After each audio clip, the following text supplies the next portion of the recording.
Chers amis, bonjour. Nous sommes le mercredi 23 mars. Il est pratiquement 9 heures.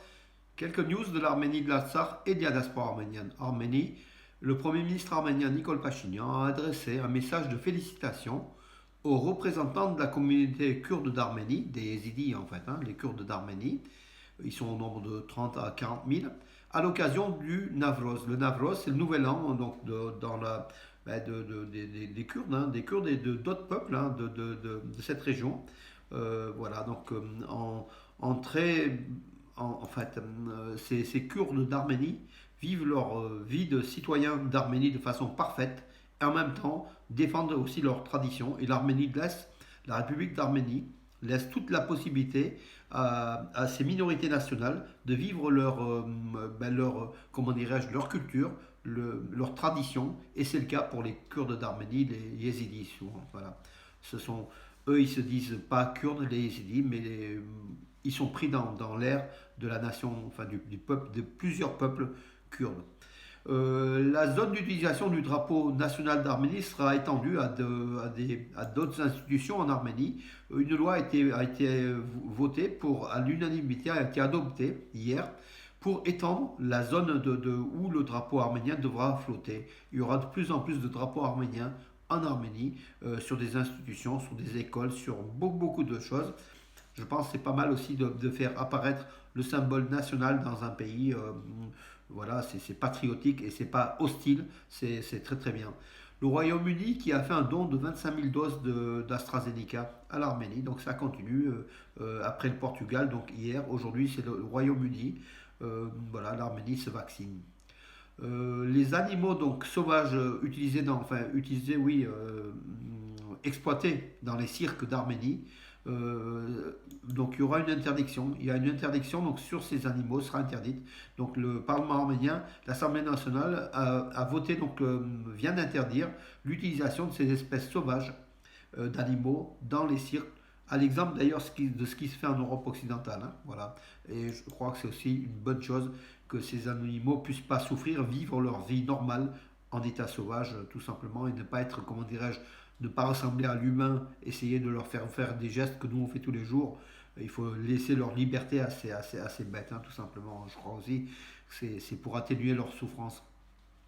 Alors les droits humains, les responsables des droits humains en Arménie et en Artsakh affirment que l'Azerbaïdjan poursuit sa politique de terreur contre la population arménienne de l'Artsakh. Donc en fait, tant la représentante des droits humains en Arménie, Christine Grigorian, que son homologue de l'Artsakh, Geram Stepanian, ont tous les deux sont mis d'accord sur un rapport affirmant que l'Azerbaïdjan en fait pas menace, en fait, joue une politique de terreur contre la population arménienne en Artsakh, voilà tout simplement. Et je dirais même aux frontières de l'Arménie, c'est la même chose.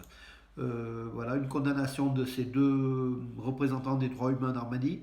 Mais l'autre question, qui les écoute? Est-ce que l'Europe les écoute? Est-ce qu'en fait il y a des sanctions derrière à l'Azerbaïdjan? Ça c'est une autre question. Voilà.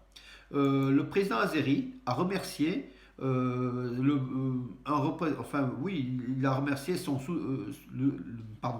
le Pakistan. Il a remercié le Pakistan pour son soutien lors de la guerre de l'Artsakh. Donc voilà, donc la proximité entre Bakou et le Pakistan est très très forte. Bien sûr, au milieu, il y a aussi l'axe du Man, la Turquie, ces liens se resserrent entre le Pakistan et l'Azerbaïdjan. Donc il a dans une lettre, je pense son remerciement a eu lieu dans une lettre au Premier ministre pakistanais, Imran Khan. Voilà, l'axe du mal. Donc encore, il faut craindre du côté du Pakistan qui n'a pas reconnu à ce jour le génocide arménien, le Pakistan aussi. Voilà, on notera. Euh, alors, oui. Entre-temps, Ceyhun Bayramov, le ministre des Affaires étrangères d'Azerbaïdjan, a appelé aussi à discuter au téléphone avec son homologue russe, donc Sergei Lavrov, sur la mise en œuvre des accords trilatéraux du 9 novembre 2020 au sujet de l'Artsakh, de l'ouverture des voies de communication et de diverses applications. Voilà, ça continue. La Russie ne lâche pas l'affaire, tout simplement. Elle poursuit donc cette politique justement de désenclavement du Sud-Caucase. peut-être au détriment de l'Arménie, mais on verra bien donc dans les mois qui viennent. Hein. Narine Nazarian est la nouvelle représentante responsable de l'agence Armen Press en Arménie. C'est la directrice en fait, hein. Une journaliste hein, qui connaît déjà, qui était sous-directrice hein, donc de cette agence de presse, il est donc par quelqu'un, Aram Ananian, de 2011 à 2021. Aram Ananian que je salue, hein, donc voilà.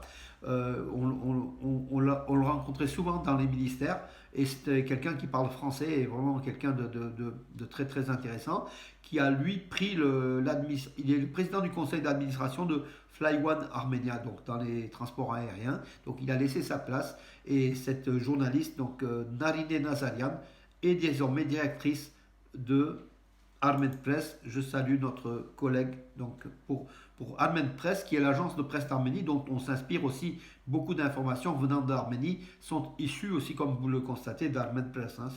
C'est la FP hein, à l'arménienne tout simplement. Voilà. Le président arménien Vakhen Khatchatorian a rencontré l'ambassadeur de Russie en Arménie. Bien sûr, des relations arméno-russes. Hein, donc, ils ont fait le point sur beaucoup de choses. Et effectivement, cette amitié qui existe cette forte amitié entre l'Arménie et la Russie. La Russie qui est là comment dirais-je, malgré tout en partenaire économique et stratégique et militaire de l'Arménie. Voilà mes amis, écoutez, j'en ai fait le tour pour aujourd'hui. Je vous donne rendez-vous à demain. Bonne journée.